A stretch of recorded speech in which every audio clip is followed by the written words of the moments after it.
இன்றைய தினம் ஒரு அருமையான சுவையை உடைய உடலுக்கு ஆரோக்கியத்தை நல்கக்கூடிய கோதுமை மாவு மற்றும் காய்கறிகள் வைத்து செய்யக்கூடிய அடை எப்படி செய்வது என்பதை பற்றி பார்க்கலாம் பாருங்கள். அதற்கு ஒரு பெரிய டம்ளர் அளவு கோதுமை மாவு, 1/4 டம்ளர் அளவு அரிசி மாவு, 1/4 டம்ளர் அளவு ரவை போன்றவற்றை ஒரு பாத்திரத்தில் எடுத்து வைத்துக்கொள்ளவும்.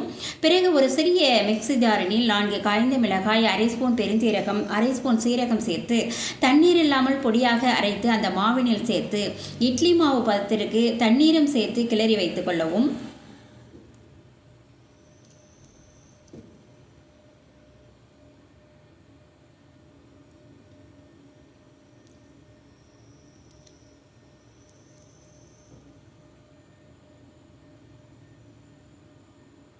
அடுத்ததாக கேரட் 1 கப், முட்டைக்கோஸ் 1 கப், ஒரு பச்சை மிளகாய், சிறிதளவு இஞ்சி, கறிவேப்பிலை, கொத்தமல்லி ஆகியவற்றை பொடியாக நறுக்கி அந்த மாவினில் சேர்க்கவும்.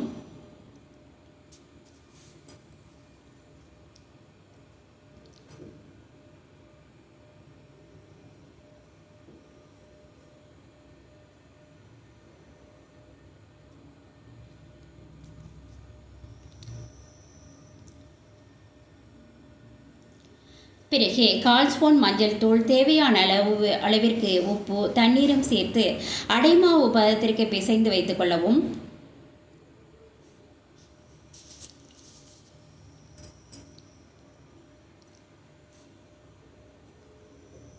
மேலும் 1/2 ஸ்பூன் பெருங்காயத்தூள் அந்த மாவினில் சேர்த்து கிளறி கொள்ளவும்.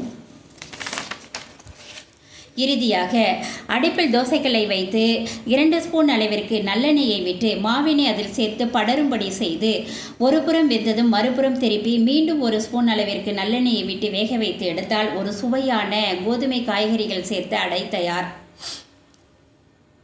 இந்த வீடியோ உங்களுக்கு பிடித்திருந்தால் லைக் பண்ணுங்கள், ஷேர் பண்ணுங்கள், சப்ஸ்கிரைப் பண்ணுங்கள். நன்றி, வணக்கம்.